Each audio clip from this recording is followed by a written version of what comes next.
Your watch absolutely says something about you, whether you like it or not. So today, we're talking about exactly what it is that stupid thing on your wrist is saying about who you are as an individual.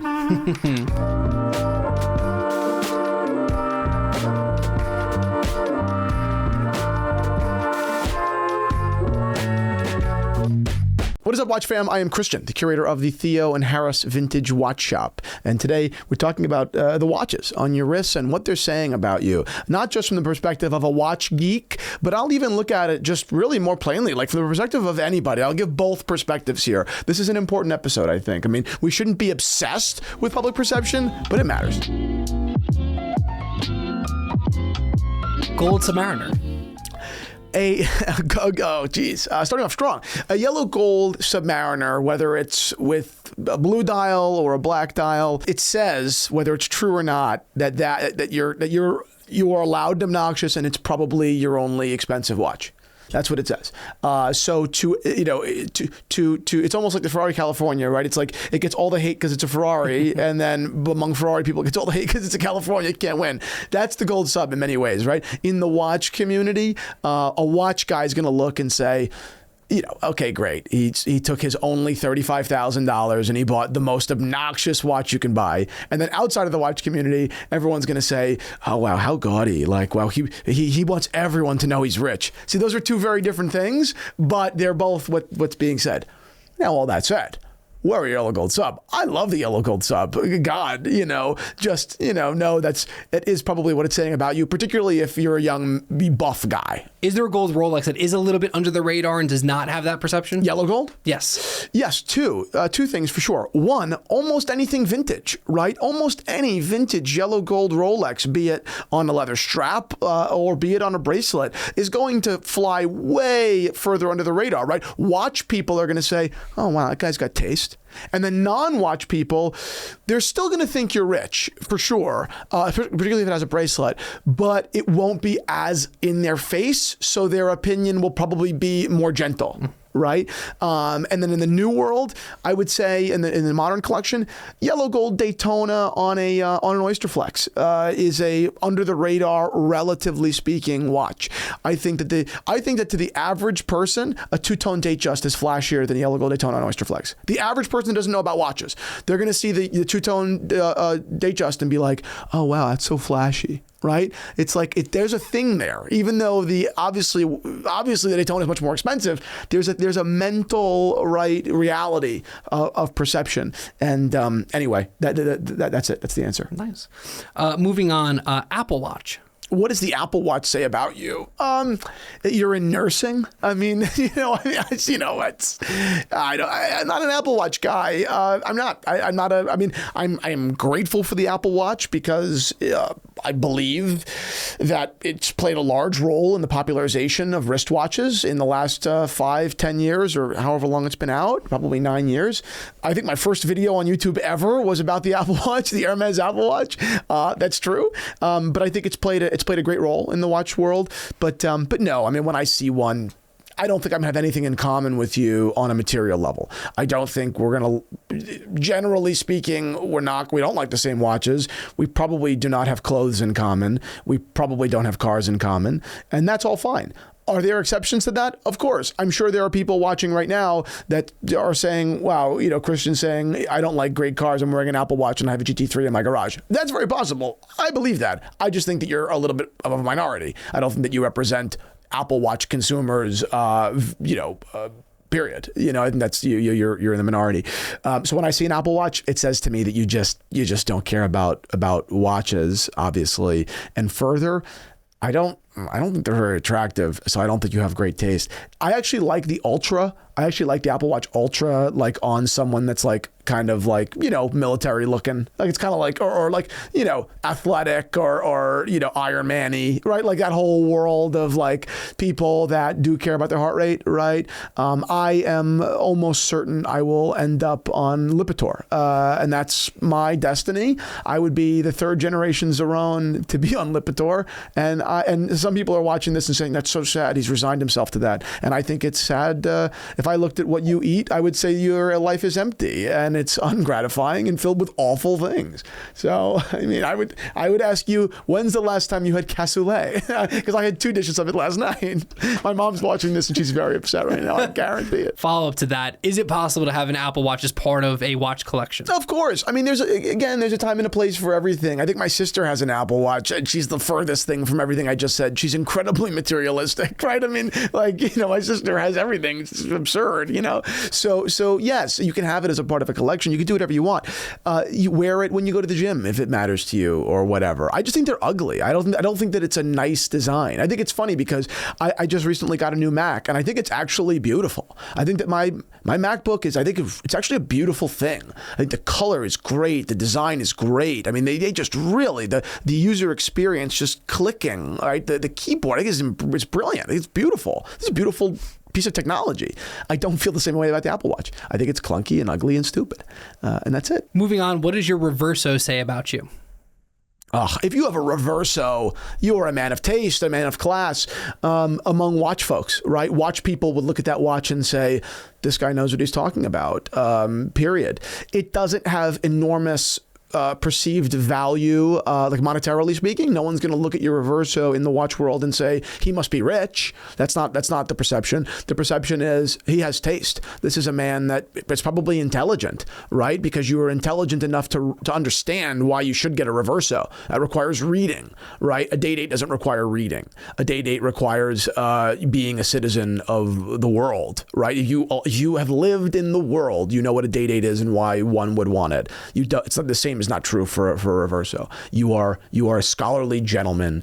You may not be the richest guy, but you are a scholarly gentleman, and I would love to have a brandy with you anytime on me. The Reverso guy is a man of taste. This is a man of education and elegance. This man's grandfather has priceless works of art hanging in his house, right? Or at least that's what he's aspiring to be, right? And by the way, those priceless works of art have appreciated exponentially over the last couple of decades. And more people every day are diversifying their portfolio, which is more possible now than ever with our friends over at Masterworks. Last year, while stocks and real estate saw historic losses, the big 3 auction houses posted revenues of a combined $17.7 billion. The best auction year ever. And Masterworks is democratizing that entire market, right? They're making it possible through fractional ownership and investment to buy into these priceless works of art, right? These pieces from the biggest names like Picasso and Banksy, and enabling all of us to ride that wave of growth in the collectible art world. The stats have been updated recently, and blue chip whole contemporary art has now actually outpaced the S&P 500 for,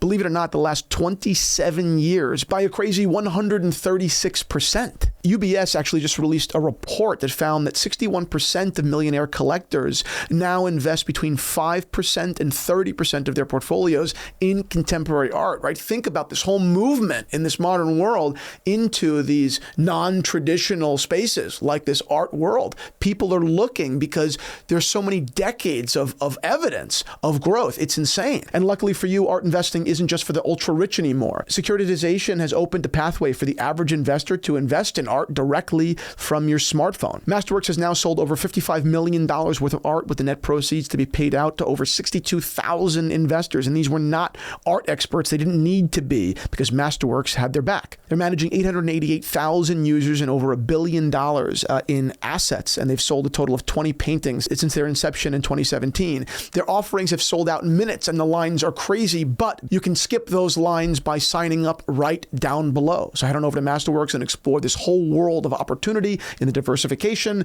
And then maybe you can feel like that Reverso guy because he's just owning art left and right, or at least his grandfather was, but you can now. So that's the Reverso, really, in a nutshell. As a cultural kind of icon, that's what it represents. What's your favorite Reverso? Well, there are Reversos that say that are an exception there that speak to money for sure. I mean, God, like a white gold ultra thin Reverso that no one will notice, right? Like the average person will never look at that watch and say that guy's rich, but a watch guy is going to be like, that guy is not only incredibly tasteful, like I said before, but really got into this, right? And yeah, he's got a lot of money.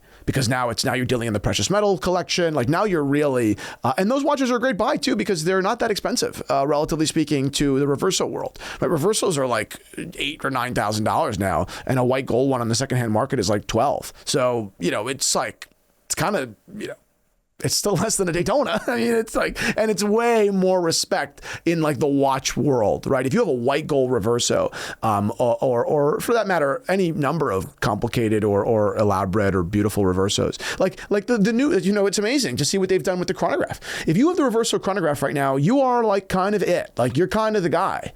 You're the guy. You got the call. You got the call, and it's the cool call. The getting the Daytona call is cool. It is. But you got the Reverso call, the complicated chronograph. I don't know.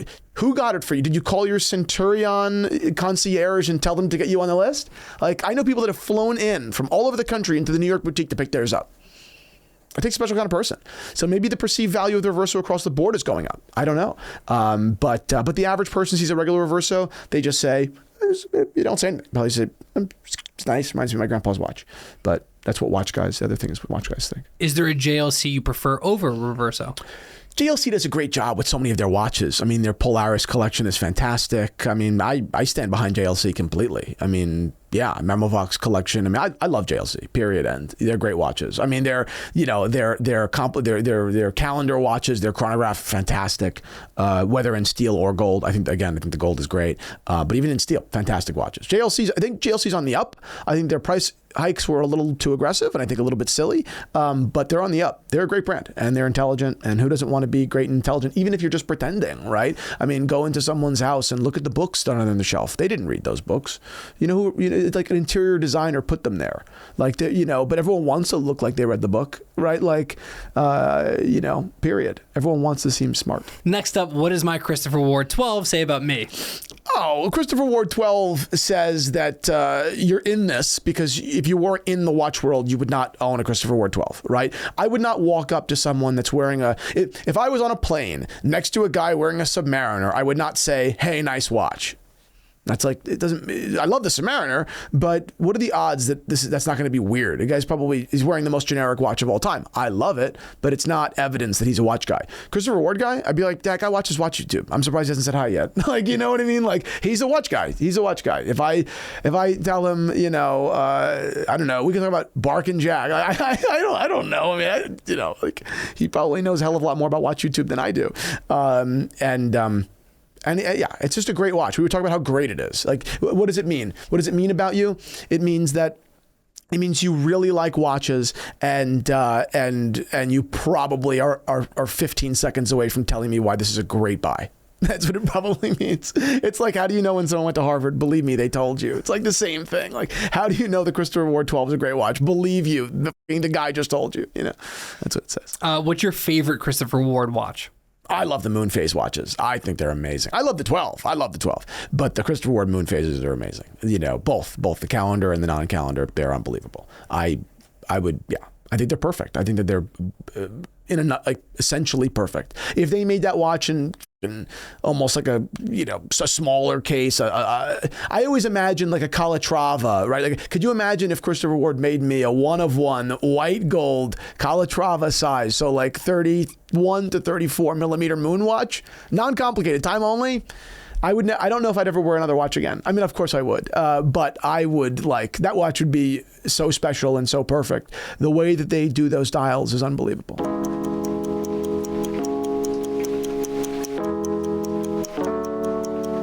If you love watches like I do, if you think that they mean something more than the time, then head on over to theoandharris.com and shop our selection of vintage watches and handmade straps. They're unique and they're special, and once they're gone for good.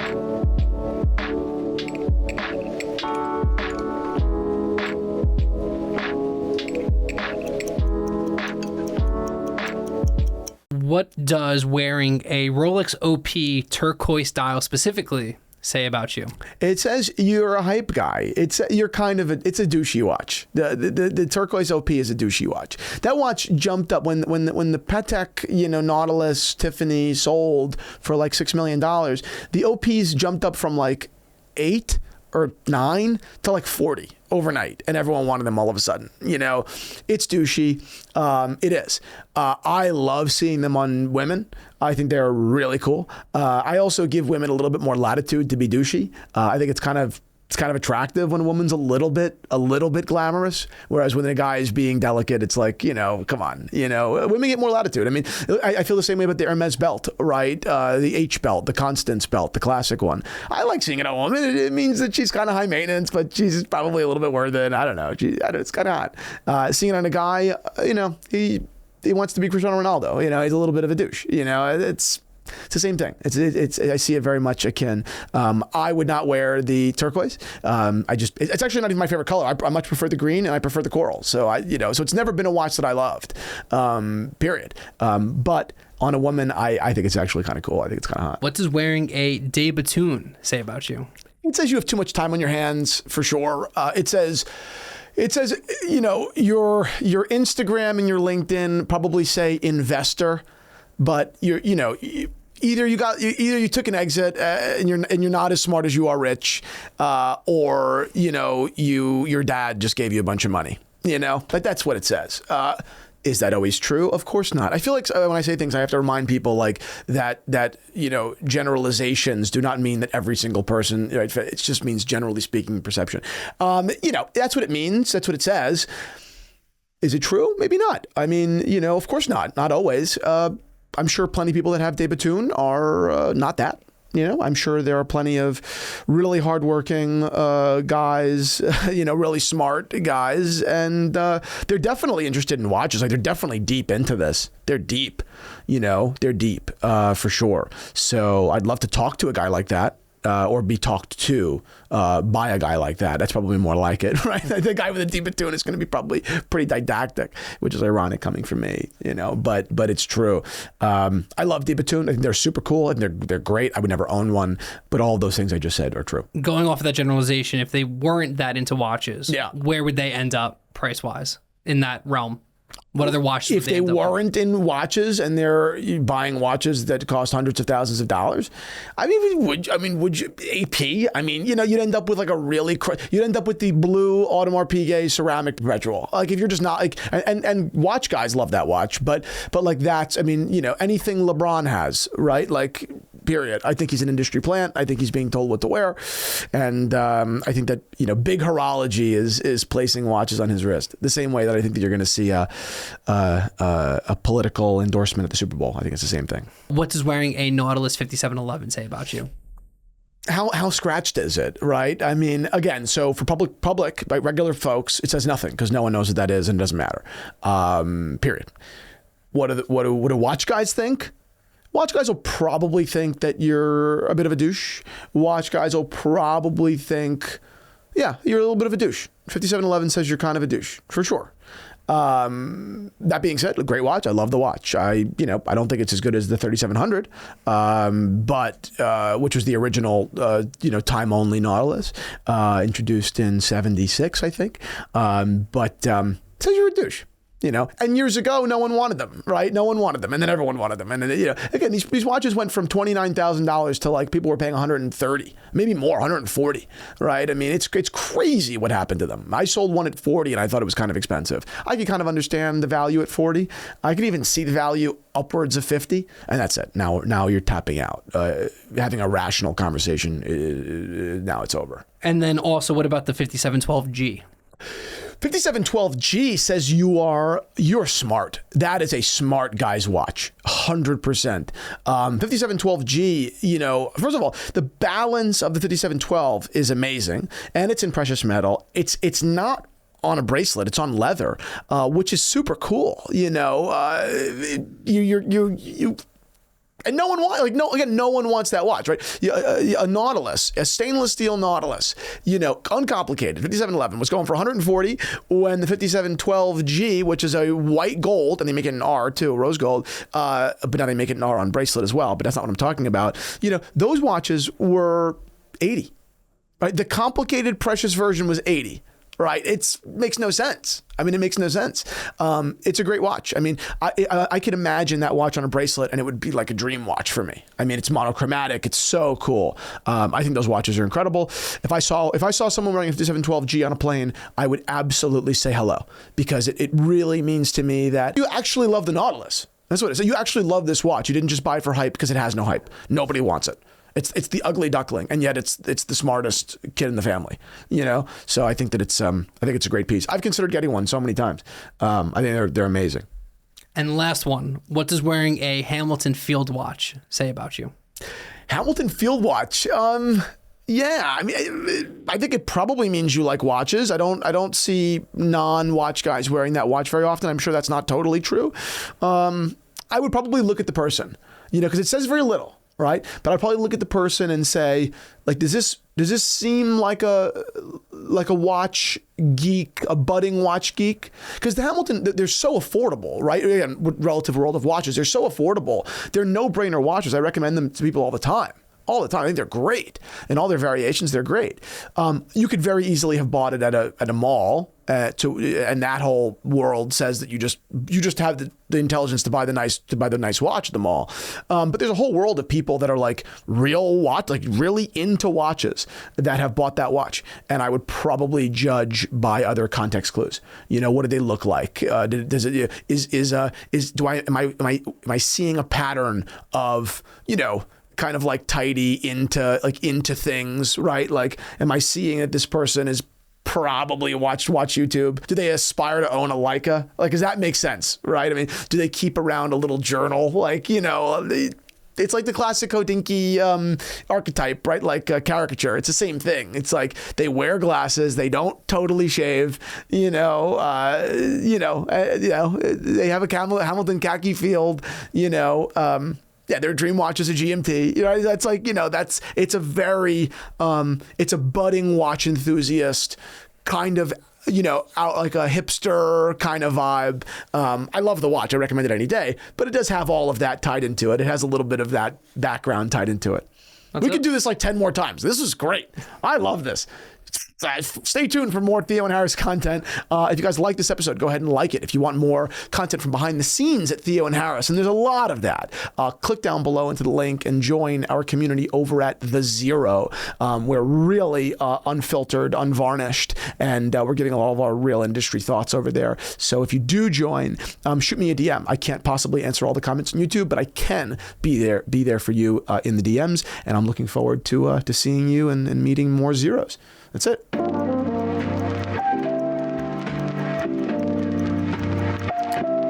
Straps, as many of you should know, bring a whole world of potential to mix up your watch collection. They breathe new life into watches. They help you pull out different colors. They give them new personality. Straps can be very addictive. I know people with 2 watches and 10 straps because it adds so many facets to a collection in a fairly easy and fun way. So that's why they become such a part of the Theo and Harris culture and identity. I think we sell more exotic straps than almost anybody because I just love them so much and I love sharing them with you.